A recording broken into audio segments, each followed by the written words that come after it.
In fact, we'll just put this up and I'll talk through it and solve it.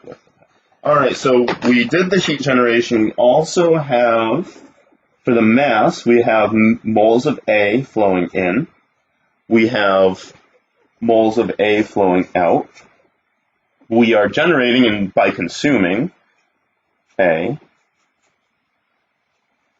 And this is going to be happening at steady state. So into this system, we have the molar flux of A times the surface area.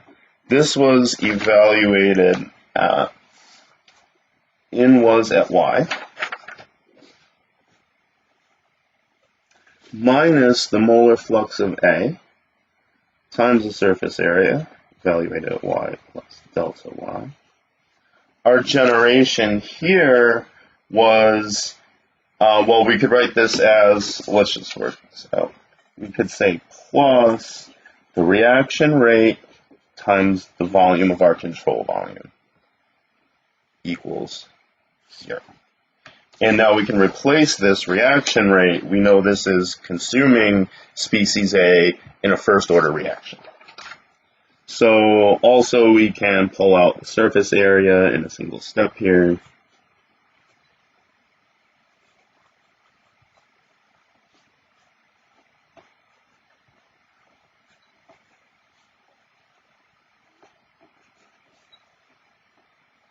All right, so then RA is going to be negative K double prime CA.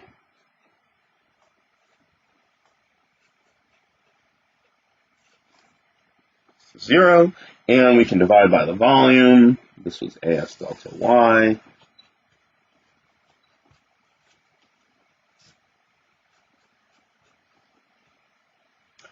Let that surface area cancel, volume cancel, and we can take the limit of this and find that this is now going to be state 1 minus state 2, so this is negative dNA dy after we perform the limiting process.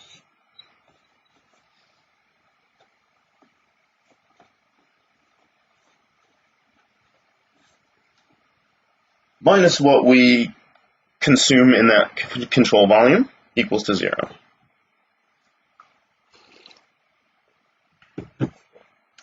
All right, and so we need Fick's law here. So if we replace with Fick's law,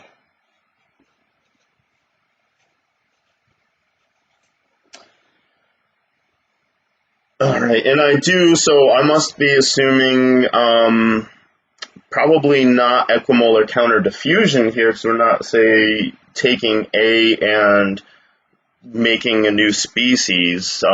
Maybe we're, say, neutralizing a toxic component of A or neutralizing some acid. So we don't really necessarily know if that's being decomposed into 1 or 2 molar species. So we can't really assume equimolar counter diffusion, but we could assume a dilute species approximation. And what I'm getting at here is we know Fick's law, if we write the full form for a stationary medium in 2 species, we're going to have Na minus the fraction of A times Na minus Nb. So we always have some medium that we're traveling through equal to the total concentration, the diffusivity of A through B. And then this will be the XA times a fraction of A as it changes. In this case, we're going in Y. So I wanted to use a simpler form, right? I want to replace it with just pretty much what's on the right side here. And I can assume if the fraction of A is really, really small, then this term is basically 0. The gradient doesn't have to be tiny, right? It can go from 0 to some small quantity and the gradient can be significant. But then the actual total concentration, if I integrate over the whole volume of this big tank, if the fraction of A is very low in there, which we will assume it is, then this term goes away. And we have the old version, Fick's first law, that we like. And the other thing we can do is if we have the total concentration being constant, we can move that in here and multiply the total concentration by the fraction of A to give us just the concentration of A.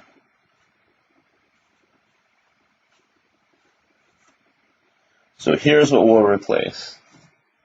And we've assumed a dilute solution in a stationary medium, which is pretty fair. Here's what we'd like to replace into. And so we'll make the substitution, negative d dy of the flux of A, the molar flux of A,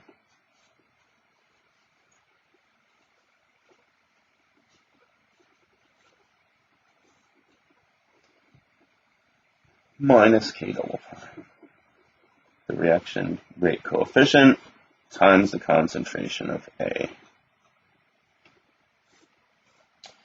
And like we did before, we'll assume our transport property, our material property here, the diffusion coefficient of A through B, is constant. We can remove that, let our negatives cancel, and divide this whole equation by the diffusion coefficient to yield a very similar equation to what we had for the heat transfer. So we remove this, let the negatives cancel, we get d squared Ca dy squared minus, we let those negatives cancel, k double prime, our reaction rate coefficient times concentration of A all over d AB.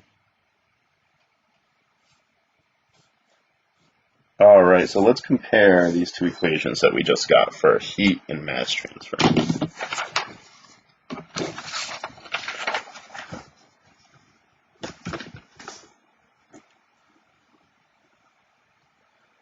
So we got two